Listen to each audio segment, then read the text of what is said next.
नमस्कार दोस्तों, मैं हूँ स्नेहा रावत नेगी और मेरे व्लॉग में आप सबका स्वागत है। आशा करती हूँ कि आप लोग बिल्कुल ठीक होंगे। मैं भी बिल्कुल ठीक हूँ। थोड़ा सा कुछ दिनों से मेरी तबीयत हल्की फुल्की ख़राब थी, जैसा कि आजकल हो ही रहा है, थोड़ा बहुत वायरल हो रहा है, सबके गले वगैरह ख़राब हो रहे हैं। तो थोड़ा बहुत मुझे भी मतलब सर्दी वगैरह लगी हुई थी, बट अब पहले से बहुत बेटर है। और बचपन से ही क्या होता है ना कि मुझे सर्दी लगती है तो बहुत जल्दी ठीक नहीं होती है, बट अब अच्छा है सब। तो बहुत दिनों से मैं व्लॉग्स वगैरह नहीं डाल पा रही थी। इससे पहले एक व्लॉग डाला था, तो ये भी वीडियो उसके कंटिन्यूशन में ही है एक तरीके से। तो सुबह है और मैं नहा धो के मैंने पूजा वूजा कर ली है। थोड़ा सा आप लोगों को मेरी आवाज़ अलग लगेगी क्योंकि हल्का सा गला अभी भी मतलब चेंज सा है, क्योंकि मौसम में चेंज है तो गला भी थोड़ा सा चेंज ही है। एंड सुबह उठ चुकी हूँ। अभी देखिए बिस्तर वगैरह मैंने नहीं सेट किया है, मैं अभी इसे सही करूँगी। और उससे पहले मैं क्या करूँगी कि मैं इसको सेट करने के बाद ब्रेकफास्ट बना लूँगी। तो चलिए हम लोग ब्रेकफास्ट बनाते हैं। उसके बाद आज हम जाएंगे थोड़ा बहुत सामान लेने के लिए। थोड़ा बहुत सामान बाहर से भी आना है, मतलब बिग बास्केट से मैंने मंगवाया है। और थोड़ा बहुत मैं और संदीप लेने गए थे मोर में। तो मोर स्टोर में भी काफ़ी अच्छा सामान मिलता है, मैं आपको वो भी दिखाऊंगी कि हमने क्या क्या सामान लिया है। क्योंकि आप लोग बोलते हैं कि थोड़ा अपना सामान भी दिखाया कीजिए जो आप लेकर आते हैं, शॉपिंग करते हैं। तो मैंने सोचा कि ठीक है, मैं आपके साथ थोड़ा बहुत चीज़ें शेयर करूँगी, धीरे धीरे सब कुछ शेयर करूँगी, पर पहले पहले दिखा देती हूँ। तो चलिए चलते हैं पहले ब्रेकफास्ट बनाने। और ब्रेकफास्ट में मैं बना रही हूँ साबूदाना की खिचड़ी, जो मैं फर्स्ट टाइम ट्राई कर रही हूँ। मुझे अच्छा लगता है बड़ा देखकर हमेशा। साबूदाने के पापड़ तो मैंने बहुत बार खाए हैं, बट खिचड़ी मैं फर्स्ट टाइम ट्राई कर रही हूँ। मैंने रात को ही उसको उबाल के रख दिया था। उबाल के मतलब उबाल के नहीं, उसको भिगा के धो के बहुत अच्छे से, बिल्कुल ज़रा से पानी में रात भर सोक कर देते हैं और सुबह वो बनने के लिए रेडी हो जाता है। सो बस उसकी रेसिपी मैं आपके साथ शेयर करूँगी। एंड उसके बाद हम दिखाएंगे आपको अपना सामान जो हम लेकर आएंगे। तो चलिए चलते हैं, चलिए।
तो ये जो सारा सामान है, ये कुछ कुछ जो सामान है वो मोर से लिया गया है और कुछ कुछ सामान बिग बास्केट से आया है।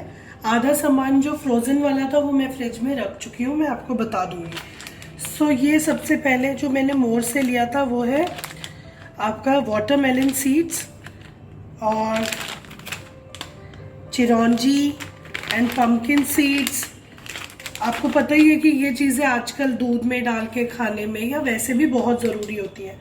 और ये ली थी मैंने राजमा, और ये है अखरोट और काजू। मेरे पास जो जो चीज़ें नहीं थी घर में, जो ख़त्म हो गई थी, मैंने वही खरीदी हैं, मैं स्टॉक में नहीं खरीदती। ये है चना दाल, ये मैंने बिग बास्केट से मंगवाया है। और ये भी मैं पीनट्स मोर से लेकर आई थी स्नैक टाइम के लिए। कुछ बिस्किट्स हैं न्यूट्री चॉइस के, और ये है डाइजेस्टिव के। ये भी मैंने बिग बास्केट से मंगाया था, योगा बार मूसली, सुबह ब्रेकफास्ट के लिए बहुत यूज़फुल रहती है जल्दी बनाने के लिए। एंड ये हरी प्याज, ये भी मैंने बिग बास्केट से मंगाई है क्योंकि मुझे मार्केट जाने का टाइम नहीं मिला और मैं बिग बास्केट से सामान मंगा रही थी, तो मैंने ये भी मंगवा लिया। एंड ये है रेड पोहा, मेरे पास वाइट पोहा अवेलेबल है घर पे, बट मैंने इस बार for a change red poha मंगवाया है। तो ये मैंने फर्स्ट टाइम मंगवाया है, ट्राई करके आपको ज़रूर बताऊंगी कैसा है। और उसके बाद ये है sliced black olives, black and ठीक, ये भी मैंने इस बार मंगवाया है हेल्पिनियो। ये स्लाइसेस है। ये जो दोनों चीज़ें हैं ना, मुझे कभी कभार सैलेड और कभी कभार पास्ता मैक्रोनी में यूज़ होती हैं। सो इस बार मैंने फॉर अ चेंज ये भी मंगवाया है। और सरसों का तेल मेरे पास घर पे था, तो मैंने ऑलिव ऑयल मंगवाया है क्योंकि मुझे ऑलिव ऑयल भी चाहिए होता है कुछ कुछ चीज़ों में। ये माज़ा मंगवाई है एक। और ये है ये किसने यूज़ किया है मुझे ज़रूर बताइएगा। ये है फिनाइल, गेंदा फिनाइल। मतलब ये बहुत स्ट्रॉन्ग होता है वैसे घर के लिए, बट क्या करें, कभी कभी यूज़ करना पड़ता है सफाई के लिए। वैसे टाइल्स है तो मैं लाइजॉल वगैरह ही यूज़ करती हूँ। और ये मंगाए हैं कुछ टमाटो और आपकी भिंडी और अदरक। एंड कभी कभार चाहिए होती है 2 मिनट वाली मैगी, तो इस बार मैं चिकन नूडल्स लेकर आई हूँ क्योंकि संदीप ने बोला संदीप को चिकन नूडल्स खाने हैं, तो मैं ये लेकर आई हूँ। वैसे दूसरी वाली मैगी मेरे पास घर में पड़ी हुई है, सो ये भी बहुत टेस्टी होती है। सो बस ये वाला सारा सामान है जो मैं लेकर आई थी इस बार, ज़्यादा नहीं लेकर आती हूँ। जो है अब ये है, और अब मैं आपको फ्रीजर सेक्शन दिखाती हूँ। सो ये है मेरा फ्रीज़र। आप इस सेक्शन को मत देखिए, ये पहले से पड़ा हुआ है। इस बार मैंने कॉर्न्स मंगवाए हैं और पीज़ मंगवाई हैं क्योंकि मुझे ये दोनों चीज़ें जैसे सैलड में और सब्जियों में कभी कभी मन करता है कि मतलब कॉर्न सैंडविच खाने का, तो उसके लिए यूज़ होती हैं। तो ये चीज़ें मैंने फ्रीज़र में रख दी थी। That's it. ये सारा सामान मैंने थोड़ा बहुत बिग बास्केट से, थोड़ा बहुत मोर से मंगवाया है। तो मैं ज़्यादा सामान एक साथ नहीं लेती हूँ, जितना मुझे यूज़ होता है, क्योंकि हम लोग अभी 2 ही जने रहते हैं, तो हमें जितना चाहिए होता है हम उतना ही खरीदते हैं। सो बस इतना सा है। जैसे जैसे मैं जो चीज़ें लूँगी आपको दिखाऊंगी, क्योंकि आप लोग बोलते हैं कि ये चीज़ें भी शेयर कीजिए, आप क्या शॉपिंग करते हैं, क्या करते हैं, तो मैं आपको ये दिखाऊंगी अब आगे से। पहले मुझे लगता था कि ये चीज़ें क्या दिखानी है, बट ठीक है, अब कुछ खरीदना है तो आपके साथ शेयर करना भी बनता है। सो आई होप आपको मेरा ये व्लॉग अच्छा लगा हो, और अगर आपको संदीप से मिलना है तो संदीप कैमरे के पीछे है, मैं आपको भी मिलाती हूँ। हम इस साइड आ जाते हैं। सो बताइए, संदीप कैमरे के पीछे थे, आज कैमरा हैंडलिंग इनके हाथ थी, तो कैसा लगा आपको? कैमरा बहुत हिल रहा है तुम्हारा। कैसा लगा आपको शॉपिंग करके? शॉपिंग अच्छी थी। बाहर जाके शॉपिंग करना थोड़ा अच्छा रहता है कि एक तो थोड़ी सी आउटिंग हो जाती है, थोड़ी सी बाहर जाके फ्रेश एयर ले लेते हैं, फिर बाहर जाके देख के सामान लेने में थोड़ा इजी रहता है, इजी भी रहता है और कन्वीनियंट भी रहता है, प्लस अलग अलग चीज़ें देखने को मिलती हैं। यस, थोड़ा सा इधर आ जाओ क्योंकि लाइट आ रही है इधर भी, बस बस। ओके, हाँ, मुझे भी ऐसा लगता है कि बाहर जाके देखना थोड़ा सा ये रहता है कुछ कुछ चीज़ों में कि हाँ मतलब हमें ये चाहिए वो चाहिए याद भी आ जाता है देखकर। और हम कभी कभार होता है ना कि ऑनलाइन बहुत चीज़ें अवेलेबल नहीं होती, बट कुछ चीज़ों पे मैंने नोटिस किया कि ऑनलाइन में हमें बहुत अच्छे प्राइस पे मिल रहा है और बाहर हमें वो चीज़ें महंगी मिल रही हैं। तो बीइंग अ वुमेन मुझे तो घर चलाना है, तो मुझे देखना होता है कि मुझे कहाँ से सही प्राइस पे चीज़ें मिल रही हैं, तो मैं वहाँ से मुझे वो ऑप्शन बेटर लगता है। हालांकि ऐसा नहीं है कि बिल्कुल ही सस्ते के चक्कर में मैं कहीं से भी शॉपिंग कर लूँ। मैं ज़्यादातर या तो बिग बास्केट से ही शॉपिंग करती हूँ, या तो हमें कुछ सामान लाना होता है तो हम किसी स्टोर से मतलब मोर से या इजी डे वगैरह से ले आते हैं। सो बस आज का व्लॉग यहीं का था, और अब मैं शाम को जाऊंगी अपनी फ्रेंड के घर, तो नेक्स्ट व्लॉग उसी का होगा। तो देखते हैं आगे क्या क्या होगा। बाय।